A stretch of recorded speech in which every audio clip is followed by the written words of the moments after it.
Well, welcome to the solo episode that I've been very excited to dig into. The idea of spiritual practice has been very exciting to me, given that I grew up in a religious community that almost had zero contemplation. It was very social. It was beautiful. It was a meaningful experience that I participated in a lot of rites of passage and, again, very, very socially engaged process. So as far as community was concerned, we had that in so many beautiful ways. However, the idea of a practice or a contemplative practice or any kind of spiritual practice feels exciting to me, I think, because of the lack early on. And come to find out, after 17 years of working as a psychotherapist, 20 years of studying this material, many years of running this podcast, spiritual practice is quite often misunderstood and often not practiced. So I want to have this opportunity to stir the pot a little bit and talk about spiritual practice, frame that in, and then also, of course, point you toward a group that we have going on called the Open Gate, where there will be exploration of spiritual practice. I have a 21-day journaling challenge that I've created for folks to not only deepen their literacy with their inner world and their experience, but also begin to dialogue with parts of their inner landscape. Again, kind of social being a very outward-facing orientation, and the contemplative dimension of spiritual practice being the inward orientation. Of course, Jungian psychology is a perfect frame for this, and we'll get into that in a little bit. But first, I want to define spirituality, and then, of course, point you toward the website, drjohnwprice.com. Sign up for the newsletter. Go to the Substack. Sign up for the essays. I have a number of essays that I'm writing currently that are a different way to get at this material. And of course, join the Open Gate, the group that will be exploring certainly the ways to practice, but then it's a community where we create a relationship with our inner world, and in particular, overwhelming emotional experience, overwhelming emotional experience. Reframe it into an initiatory experience and frame it in to see, I think, emotions and oftentimes these possession states that if we aren't working with them, then they can take us over. And kind of we think that we are the master of our emotions. We're not. They can become possession states. And so these practices help us kind of crack open the deeper meaning of our histories, of our worldview, of our nervous systems, of our body. It is a biopsychosocial spiritual model. So I offer this, and thank you for being here. Of course, check out all the podcast episodes. I just had some incredible conversations with Miles Neal and Adele Getty, Sean Manceau, and then I've got some that are probably already out at this point when you see this, with Dr. Jeffrey Kripal and Mirabai Starr. Coming up, I've got Terry Reel and just some incredible people that I've got lined up for the podcast. So hang in and continue to watch that.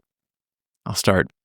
Spirituality is a practice of attuning to the often immeasurable currents and flow of reality, opening ourselves to moments of awe hidden within everyday life. It is an evolving personal dialogue with nature that fosters a sense of unity and connection. That's important, because all the mystics in the world would say, even Richard Rohr recently in a conversation I had with him said that the first Bible is nature. And I think I said this recently to a group I was facilitating, that I think theology, certainly any professor would take exception to this, I'm sure, but when I use the term theology, what I'm really talking about is a study of the nature of reality. I think our understanding of God and or whatever God of many names, God of many faces, maybe the gods of many names and many faces, I think is a coding of our relationship to reality and the ways that reality can, in these very beautiful ways, emerge and relate to us. And it takes many different forms. This is the perennial philosophy that kind of holds from beneath the what we look to as modern and ancient religions. I think it's a sacred nectar that fills the cup. So It is an evolving personal dialogue with nature that fosters a sense of unity and connection, bridging powerful paradoxes, the inner and the outer, the transcendent and the immanent, the vast and the intimate. Spirituality invites us to engage with mysteries beyond comprehension, whether that be the divine, the universe, or the deeper layers of our own consciousness, revealed through ordinary experiences with nature serving as both mirror and teacher. It is also the reawakening of our symbolic imagination, the ability to live inside story, metaphor, and dream, where meaning unfolds beyond logic and into soul. Simply put, spirituality is a practice that invites profound meaning into our daily lives, finding the sacred not only in the stars, but in the breath, silence, sorrow, and the soil beneath our feet. So this is an excerpt from my forthcoming book that who knows when it will come out, but I'm certainly enjoying writing it most of the time. And it's something that Adele said to me that I would like very much. It's the bowl you make to catch the rain, the gesture of bowing to the unseen. Sean Manceau notes that discipline is how the sacred enters the body. Depth psychology offers the alchemical vessel and the practice as containment for transformation. Absolutely. So this is this today we're just going to explore and scratch the surface of what it is, and you can get an idea certainly of some of my thinking on the subject.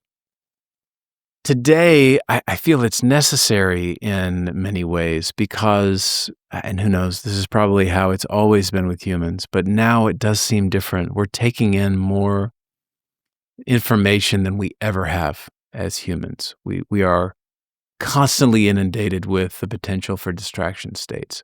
I mean, every time you scroll, if you do that, you are met with a change of information every 20 or 30 seconds. I keep hearing about brain rot from teenagers. You know, they are doom scrolling, and I don't think it's a pleasant experience. I mean, sometimes it can be a little bit like America's Funniest Home Videos, but most often I think it's probably a part of us that's taken over by stimulation. And if we don't become the agent, an active agent in our lived experience, then there are elements of the fates that will live through us. Your impulses, your desires, your history, your complexes, your passions, whatever you want to call them. We think oftentimes that we're living life, but sometimes we realize life is living us.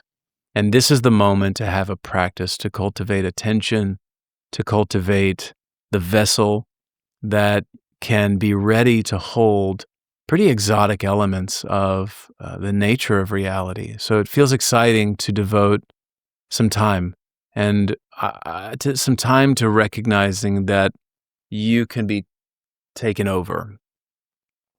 And so this episode is an opportunity, instead of consuming inordinate amount of content all the time, we can be connected to contemplate and feel closer to ourselves rather than further away. As a psychotherapist, I'm working consistently with people I feel that on the surface are reporting feeling stuck or lost or alienated or isolated. I mean, these are some of the descriptive terms that are overwhelmed, unable to address what's happening in their lives. And so they find somebody to help support them through the process. And I love this. I heard this years ago in reference to a guru, which is not, of course, what we have in this culture. But the guru, what he said, the guru means, gee, are you. And I think any spiritual practice needs to have at its core the opportunity to discover the self, and the way that Jung has it, self, lowercase s, self, capital S. The self that is both the seat of our consciousness, but also the portal to the divine, the real mysterious and exotic aspects of awareness and consciousness that we all experience, that we are all the portal of experience. And I think that's one of the greatest gifts of our lives, is that we are awake, we are conscious. And so we are consciousness experiencing consciousness, which seems like a Gordian knot that our rational mind will try to untie, but deeper parts of you know what that is, and know that is not something attainable, but a journey to be walked. It's a walkabout in your own consciousness. So obviously, most folks that I've connected with at some point are going to feel numb and disconnected and alienated, and these practices are really invitations to discover self, capital S, and self, lowercase s. So in many traditions, spiritual practice marks your separation from the ordinary. It's your descent into the unknown and your eventual return as someone who's changed. Not as a metaphor, but of course, this is what these rites of passage are getting at, where you go somewhere different. You take a journey from the familiar, and so that's the first stage of severance and separation. Then you are initiated. So you have experiences that are fundamentally different than the typical modes of consciousness that you've ever experienced. They can be overwhelming. They can be scary. Usually they're highly uncomfortable. Usually they have some degree of suffering. But then the turning point is the return, when you return to the familiar changed. And that could be the social space or the intrapsychic space. But the point here is that the way I think of practice is, once you've had these experiences, which we've all had, whether we're conscious of them or not, that means whether you're paying attention or not, so much happens that we often don't cue in on because our social community doesn't honor this reality, the spiritual aspect of the biopsychosocial, spiritual kind of pillars of our existence. So what can happen is that we go through that pain, and then the practice on some level is about a reclamation or a not forgetting. And that's the Substack I'm doing. It's called Aletheia. And to not forget, there is this word true. My dear friend Mark shared this with me, Mark Airy, that the word truth in Greek is aletheia, and it's two concepts put together, and lethe, which are without forgetfulness. So the river Lethe is the river of forgetfulness. So on some level, spiritual practice is a way of not forgetting, a way of honoring what happened, because we are all afflicted by amnesia. And if we don't live a particular value system, then the forces and powers of the culture will take us over, and then we'll become automatons in our routines, moving day to day, lifeless, and without a deeper recognition of the truth of yourself. To not forget that to exist, to be awake, is an absolute miracle. You are awakeness, awareness, and that to me is one of the most profound realities of our experience. And also, I forget all the time. And so there's this part of me that really wants to be in relationship with that remembrance, that reclamation and recollection of that truth. So I think spiritual practice is really you have an experience that matters to you. This could be death. This could be some change. This could be some marker, some rite of passage, some overwhelming paranormal experience, a psychedelic experience. And your spiritual practice is the thing that helps you reclaim and remember that truth, to not forget. And the way that Jung has this in his Red Book, he talks about the spirit of the times and the spirit of the depths. And he'll talk about how the spirit of the times can take us over, but to convene and commune and dialogue with the spirit of the depths is, on some basic level, what most, if not all, religious traditions are really getting at. That's what we get at when we talk about God. That is not God, but it is the landscape where we most often relate to what we call God, or the gods, or the mystery, or the universe, or whatever name or face you give to that objective psyche, that other, that is with us, is us, and is also not us. So we as Miles Neal says, we're awakening from a collective amnesia about who we are and our much longer story of this human tale. The way this manifests for me is that one day I looked at all these books I've got and realized that the kind of ancient current is active in my bookshelf. That we have. I guess the thing of note here is that when you look at war, and when you look at the way that what happens in wars, and what has often and if not always happened in wars, is that the people who, this seems weird to say, but win the war, the victors of the war, it's even weirder, um, tend to burn the holy places and burn the holy texts. So what we do know is that throughout time, probably some of the most profound of us, the most deep of us, the creations of those profound and deepest uh, threads of us have been eradicated. And so we're kind of set out on this journey of consciousness to rediscover what was lost.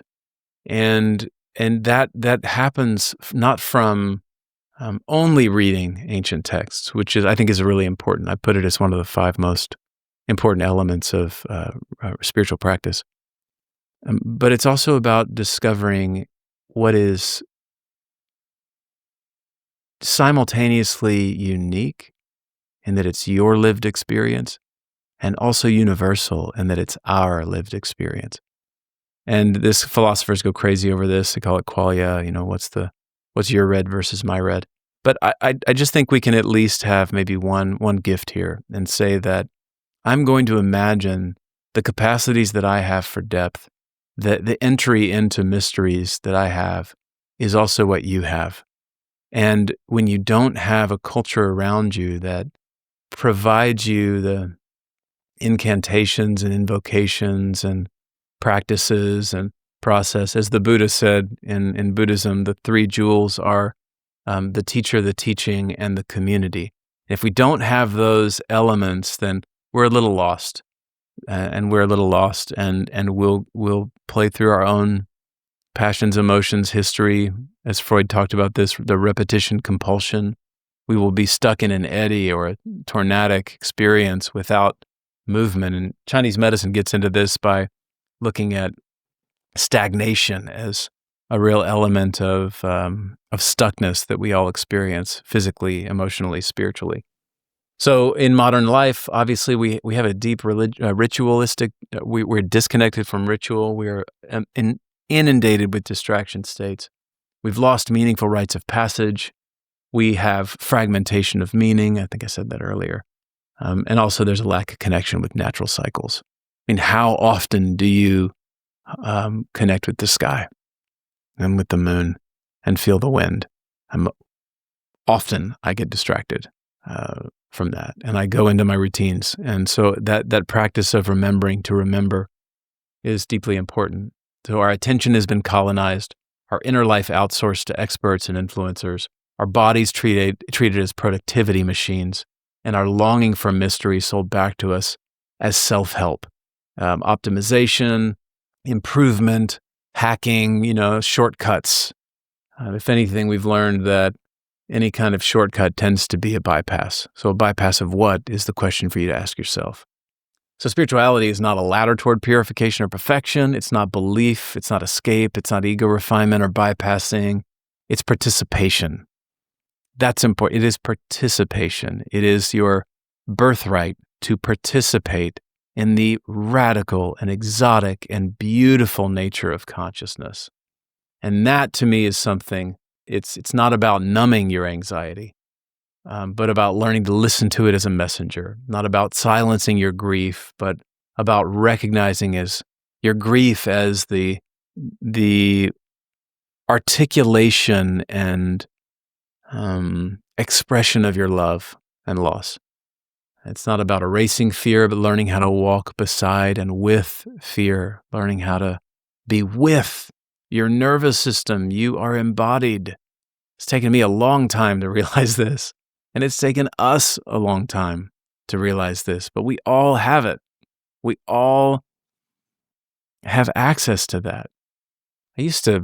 I stumbled into contemplative practice in the middle of a massive trauma and crisis in my life, when I fell into Buddhism.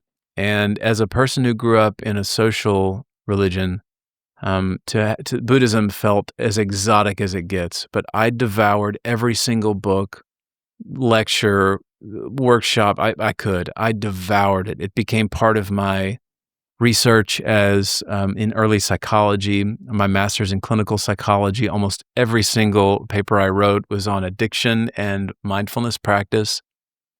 I was obsessed. And one story comes to mind. I used to go meditate with these nuns in this monastery, Vietnamese monastery, and none of them could speak English very well. But at the time, I was building an altar, and I wanted a little statue of the Buddha on my altar. And I asked this nun. I couldn't afford it. I mean, their community builds these statues, and they were like $70, and I couldn't afford it at the time. And when I was meditating in the temple later that day, there I was, eyes closed, and I heard this crinkle, like a sack crinkling next to me. And when I came out of my meditation, I looked down, and the nun that I was speaking to gave me a statue, a wooden statue of the Buddha, which still sits on my altar today. And it's an image that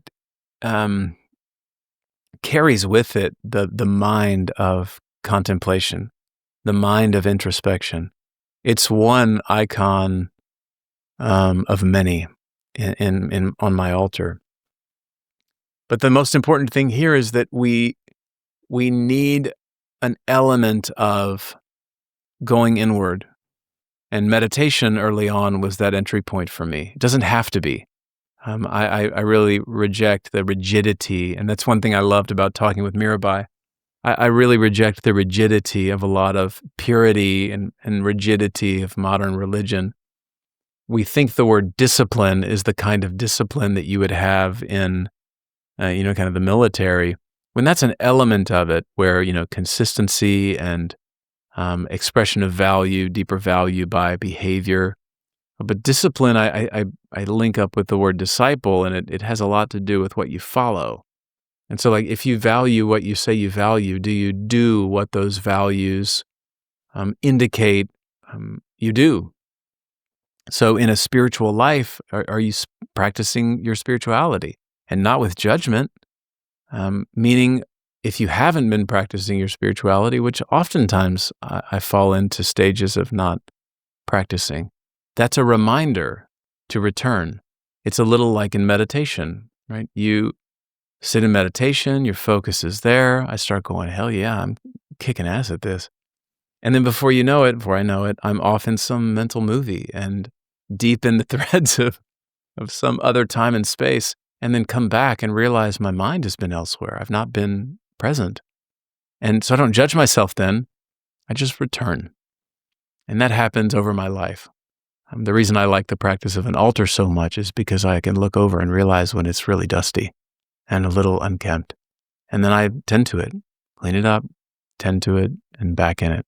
So there are many practices.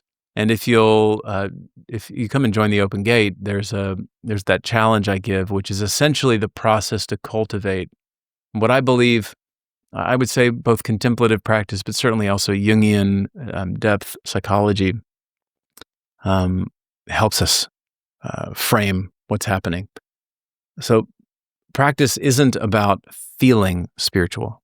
It's about becoming available. And sometimes it looks like this: lighting a candle,